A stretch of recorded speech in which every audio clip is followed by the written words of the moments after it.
comment prépares-tu ton éternité? Genèse chapitre 3, versets 17 à 19. Actes des apôtres chapitre 7, 54 jusqu'au verset 60. Qu'est-ce que l'éternité? L'éternité vient de ce qui est éternel. Par définition, éternité est un nom féminin qui signifie une durée qui n'a ni commencement ni fin. Et par la suite, l'éternité, c'est ce qui échappe à toute détermination chronologique. Ça veut dire, à partir du moment où on parle d'éternité, le minuteur n'a plus sa place, l'horloge n'a plus sa place, la montre n'a plus sa place. Tout ce qui est régi dans un espace-temps bien chronologique n'existe plus. L'éternité n'est pas du domaine terrestre, humain. L'éternité, c'est du domaine de l'esprit. C'est du domaine de la divinité. Bien aimé, l'éternité appartient à Dieu. L'éternité est la demeure de Dieu. Dieu vit dans l'éternité. Dieu est dans l'éternité. Dieu ne vit pas dans notre espace-temps. C'est pourquoi on l'appelle l'alpha et l'oméga. Ça veut dire qu'il n'a pas de commencement et il n'a pas de fin. Donc c'est Dieu qui, par miséricorde, ayant donné sa vie à la croix, nous ayant aimé plus que lui-même, par ce sacrifice-là, nous a adressé une invitation dans sa demeure qui est l'éternité. C'est la raison pour laquelle quiconque accepte Jésus entre dans la demeure de Dieu. Ça veut dire celui qui accepte Jésus, il est reprogrammé pour vivre éternellement, pour vivre pour toujours. Mais l'éternité a deux côtés. Il y a le côté lumière de l'éternité et il y a le côté obscur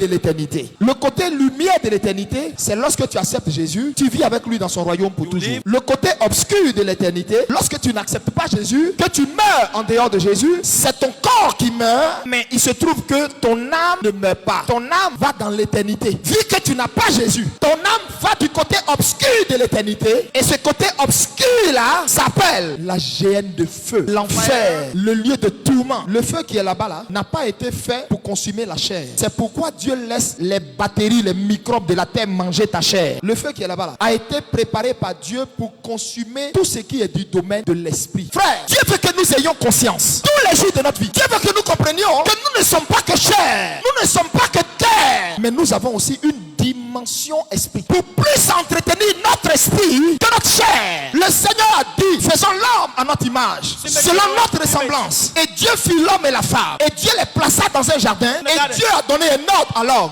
Il dit, mange de tous les arbres qu'il y a ici, mais l'arbre qui est au milieu là. Le jour où tu manges, tu mourras. Donc le mot mort a été entendu et prononcé pour la première fois dans un jardin. Ce n'est pas l'homme qui a prononcé ça. C'est Dieu qui a prononcé ce mot. Il dit, le jour où tu manges cet arbre, tu mourras. Quand Dieu disait ça à Adam, Adam ne savait pas c'est quoi la mort. Adam était un innocent qu'on vient de créer. Il ne savait pas c'est quoi la mort. Donc c'est Dieu qui mentionne pour la première fois le mot mort. Mort qui est Hadès.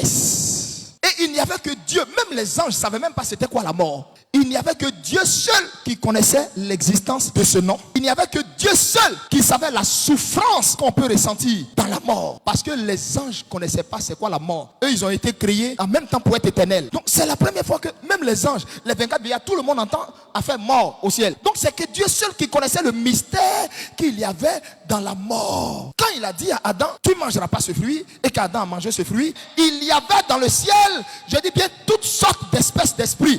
Mais l'ange de la mort n'existait pas. Quand Dieu avait créé tous les anges, cet ange n'existait pas. Celui qui a créé cet ange, c'est Adam lui-même. Sa désobéissance lui-même. C'est la désobéissance d'Adam qui a croisé la parole de l'Éternel, qui a engendré l'ange de la mort. Bien aimé, cet ange n'existait pas. Lucifer existait. Tous les autres démons que tu connais existaient. Ils n'étaient pas des démons, c'était pas des anges déchus. C'était des êtres au service de Dieu. Mais Hadès, l'ange de la mort, n'existait pas. Lui, il a été créé quand la désobéissance d'Adam a rencontré la parole de Dieu. C'est comme ça que celui-là, il a vu le jour. Ça veut dire aussi longtemps qu'Adam n'allait jamais manger ce fruit, on n'allait jamais entendre parler de cet esprit-là. Jamais.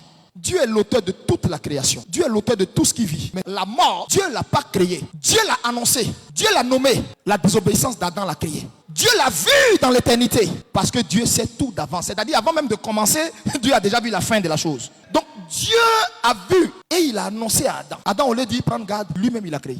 C'est la raison pour laquelle la Bible dit, la vie et la mort sont au pouvoir de ta langue. Parce que cet esprit-là, c'est ta désobéissance qui l'a amené. Mais parce que simplement, Adam ne sait pas que Dieu l'avait rendu partenaire de la création. En amenant tout ce qu'il a créé vers Adam pour dire nomme ça. Le nom que tu vas donner là, c'est ça qui va rester sur eux. Donc en l'associant à la création, en lui permettant de nommer sa création, Dieu était en train ainsi d'aiguiser la langue d'Adam de sorte à ce que sa langue et sa parole soient créatrices. Tout ce que Adam dira reste. Donc si toi, tu te lèves et puis je te dis ne mange pas de cet arbre, que tu commets l'irréparable, ta désobéissance, ta parole, vu que tu as nommé les animaux, ce que tu as dit est resté. Donc, ce qui est sorti de toi, Adam, va automatiquement également engendrer quelque chose que toi-même tu ne maîtrises pas. Et cette chose que tu ne maîtrises pas va t'emporter, va aller avec toi, va te ramener dans la terre, car poussière tu es, tu retourneras dans la poussière parce que toi-même tu as créé.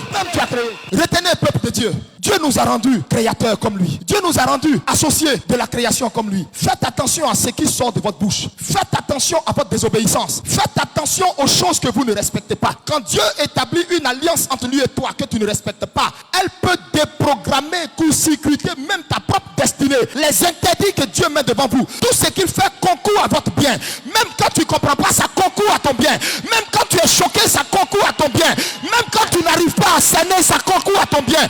Tout ce que Dieu fait est dans ton intérêt. Tout ce que Dieu te dit est dans ton intérêt. C'est pas parce que tu ne comprends pas, c'est dans ton intérêt. Il sait pourquoi il t'a dit fils, ne touche pas femme. Il sait pourquoi il t'a dit ça. Il sait ce que tu perds dedans. Il sait ce qui t'est arraché dedans. Tout ce que Dieu nous dit est d'abord dans notre intérêt, même si nous ne le comprenons pas. Donc quand Dieu parlait à Adam, il savait le pouvoir qu'Adam avait depuis le jour où il a commencé à nommer les animaux. Tu as déjà vu Adam s'est mis à genoux, il a prié pour demander à Dieu une femme?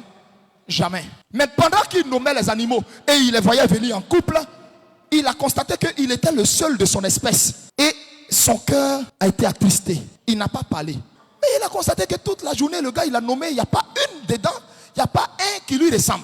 Il n'a pas parlé.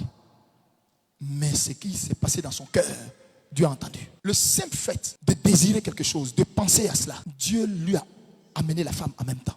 Donc voilà quelqu'un qui possédait un pouvoir dont lui-même n'avait même pas idée. Il ne savait pas qu'il était devenu également associé à la création. Et que le fait de penser, il attirait la chose. Aussi longtemps que les hommes n'auraient jamais désobéi à Dieu, la mort n'aurait jamais existé. C'est comme ça la mort voit le jour. Donc qu'est-ce que la mort? La mort, c'est la cessation de la vie. Elle est un état irréversible d'un organisme biologique ayant cessé de vivre. Cet état se caractérise par la rupture définitive dans la cohérence des processus vitaux, à savoir la nutrition, la respiration, etc., etc. La mort, c'est le passage de notre vie terrestre à notre vie céleste. C'est la transition obligatoire de tout homme. Elle est le dernier ennemi qui sera jeté dans le feu de l'enfer. Comment prépares-tu ton éternité? On ne peut pas parler d'éternité sans aussi parler de la mort. Vous devez savoir que Jésus reviendra bientôt. Donc, il y a deux catégories de chrétiens. Il y a ceux qui vont connaître la mort physique et il y a ceux qui ne la connaîtront pas dans la chair. Parce qu'ils vont vivre assez longtemps pour voir le retour de Jésus. Parce que tous les signes sont accomplis. Tout ce qu'il nous avait dit qui allait se passer, préparer sa venue là, tout est en train d'être fait. Quand la trompette va sonner, boum, tu t'en vas au premier coup. Mais si tu es resté, tu vas sentir ça au temps de l'Antichrist. Jusqu'à ce que le monde finisse et que toute âme paraisse devant Dieu en jugement. Pour que selon les œuvres de chacun, Dieu te dit la sentence éternelle que tu vas vivre. Quand Dieu nous a créés, nous sommes tripartites. Corps, âme, esprit. Le plus grand est notre esprit. Par la suite vient notre âme et notre corps. Notre corps, lui, il reste sur la terre. Mais pourquoi Dieu dit que ça va être le dernier ennemi qui va être détruit? La mort est vorace, la mort est terrible, la mort est tenace. Satan est petit devant la mort. Quand la mort arrive dans tes os, dans ton âme, dans ta chair, demandez à qui vous voulez cet instant-là. Et l'instant la plus terrible de la vie d'un homme. Quand tu n'es pas chrétien, il se trouve que tu la vois. Tu vois la mort, à quoi elle ressemble. En fait, ce qui vient là te tétanise. Il se montre à toi. Il ne prend pas une apparence. L'aura que la mort dégage arrache la voix, la parole à la personne pour qu'il ne soit pas capable de décrire ce qu'il voit. Ce qui fait que les quelques dernières fractions de seconde, généralement, les personnes perdent la voix. Il ne peut pas parler. Il est tétanisé. Ses yeux sont là pour voir. C'est là il regrette dans sa vie pourquoi il n'a pas accepté Jésus. Satan est monstrueux, laid, vilain. Il n'est plus cet ange de lumière parce qu'il a perdu de son éclat. Satan fait peur. Satan est terrible. Mais Satan est petit. Peu de choses devant la mort quand la mort se présente. Qui est la mort? Pour que quiconque à la rencontre de qui elle arrive est tétanisé comme pas possible. Le petit temps qu'il t'a donné d'être dans le corps où tu es. Il ne faut pas prendre ce temps pour faire les choses bien. Pour abandonner ce que tu es dedans.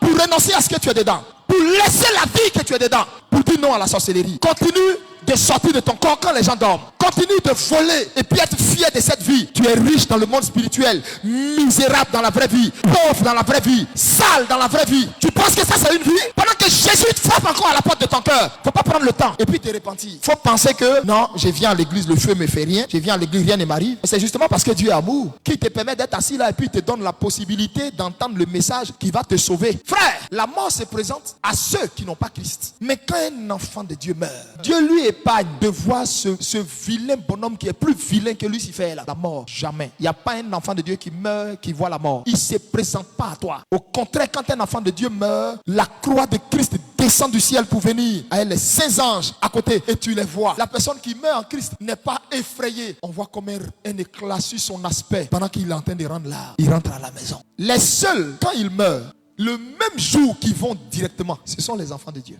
Le même jour, ils ont rendu l'âme. C'est-à-dire pendant que toi tu es en train de pleurer sur le corps de ta maman, elle a quitté le péché, quitté les choses que la Bible la défend. Elle est restée en Christ. Quand elle est meurt là, c'est-à-dire les anges viennent la prendre, boum, elle est partie. Parce que quand on lapidait Étienne dit, j'ai vu l'agneau de Dieu debout à la droite du Père. Il n'a pas vu la mort. Même les pierres, il ne les sentait même pas. Cailloux qui venaient sur lui, il ne les sentait même pas. Dans ça, lui, il a eu vision. Il a vu Christ. Donc, ça veut dire quand tu n'as pas Jésus, il y a une autre personne que tu vois. Celui qui a réellement Jésus, qui a marché dans la sainteté. Vous pensez que si Étienne passait sa vie sur Facebook, Jésus allait se révéler à lui, il allait le voir comme ça? Jamais. Tu allais sentir les pierres là. Mais quand c'est quelqu'un qui n'a pas Jésus, la mort le laisse avec des soldats. Mais une catégorie de démons, mais qui ne sont pas du jeu. Si la famille dit, on garde son corps sur 1 mois, pendant les 1 mois là, ils sont avec toi. Pour que tu vois? Tu ne peux plus parler, tu n'as plus la parole. On ne te voit plus parce que tu es devenu maintenant invisible. Et puis tu es en train d'entendre toutes les méchancetés qu'on dit de toi. Des gens que tu croyais t'aimer qui ne sont même pas prêts à donner 50 francs à ton funérail. Tu es là et puis tu vois. Pourquoi? Pour que ça te fasse encore plus mal avant que tu n'ailles à l'enfer. C'est-à-dire, il faut d'abord que tu sentes ce que ça fait de n'avoir pas accepté Jésus. Ce que ça fait d'être toujours dans la sorcellerie et puis faire semblant d'être intercesseur, faire semblant d'être chrétien. Ta place est l'enfer. Toi maintenant on t'envoie au cimetière où on s'apprête à te mettre dans la tombe. Tu pleures avec eux. Mais toi tes pleurs là, c'est des pleurs parce que toi, il y a des gendarmes qui sont avec toi, qui attendent qu'on finisse de te mettre au trou. C'est-à-dire qu'on te montre ce que va être ta dernière demeure, pour maintenant aller avec toi dans un monde que tu n'imagines pas. Le monde où il n'y a pas une douleur plus atroce depuis le monde des mondes qui existe que ça. C'est le résultat du chemin que tu as choisi. C'est le résultat de la vie que tu as choisi. C'est le résultat de ton cœur qui est rempli de haine, qui refuse de pardonner. C'est le résultat de tous tes mensonges. Petit truc qui sort de ta bouche, c'est mensonge. Petit témoignage, c'est mensonge. C'est le résultat de tous tes artifices qui sont sur toi que tu ne veux pas laisser là. C'est-à-dire où tu t'en vas là, c'est pour toujours. Il n'y a plus un autre monde qui va reprendre. Il n'y a plus une autre vie qui va reprendre. Il n'y a plus deuxième chance. C'est fini. Tu as l'opportunité d'abandonner ton ancienne vie, d'abandonner le monde, de laisser la magie noire, de laisser les bars, les filles, les garçons, la convoitise, la colère, la rancœur, la haine. Tu as l'opportunité de renoncer à l'orgueil, de renoncer aux calomnies, aux critiques, au non-paiement de la dîme. Aujourd'hui, tu as l'opportunité de changer pendant que tu respires encore. La maladie que tu as pouvait t'emporter, je t'informe. Plusieurs n'ont pas eu cette chance. Mais si toi, il t'a donné cette chance, c'est pourquoi au fait demain, tu ne dises pas, Seigneur, tu ne m'as jamais donné une deuxième chance. C'est pourquoi tu es assis, tu ne te portes pas bien, tu es malade, mais tu respires encore pour avoir le temps d'accepter Jésus maintenant. Tu n'es pas venu ici seulement pour accepter la guérison, mais accepter Jésus-Christ. Si tu as reçu la guérison sans Jésus, tu es mort. Mais si tu as reçu Jésus, sans même avoir reçu aujourd'hui la guérison, en fait, tu es guéri et tu es sauvé pour l'éternité. Maintenant, Jésus te donne l'opportunité toi-même de choisir à quoi va ressembler ta vie et à quoi va ressembler ton éternité. Ce qui est important dans la vie d'un homme, ce ne sont pas tes 70 années de vie à vivre sur la terre. Ce qui est important dans la vie d'un homme, ce n'est pas ce qu'il était quand il était vivant. C'était, est-ce qu'il a accepté l'essentiel? Il y a une chose pour laquelle tu es venu sur la terre que tu ne devais pas manquer de connaître. Christ. Si ça, tu as manqué, tu es mort. Une vie loin de Dieu est la vie la plus méprisable qui existe. Christ n'est pas pour toi une option. Christ est pour toi une évidence, plus qu'une nécessité. Christ est la vie qui va avec l'acceptation de Christ. On rit de toi aujourd'hui à cause de Jésus, c'est pas grave. Parce que tu as décidé d'être fidèle à une seule femme. Tes amis trouvent que tu es idiot, c'est pas grave. Tu vois toutes sortes de modèles de femmes et tu te prives. Oui, tu fais bien, fils. C'est le jour où tu vas mourir, la mort va venir dire tu étais réellement dans le camp de qui? Parce que quand elle va se révéler à toi, tu vas regretter toutes les fois où tu trompais ta femme.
Vous savez Adam avec quel âge quand Dieu l'a créé? Cela n'est pas mentionné dans la Bible. Mais probablement, quand Dieu a créé Adam, il avait 30 ans. Je n'ai pas dit la Bible dit. J'ai dit, moi j'ai dit, je suis sûr de ça.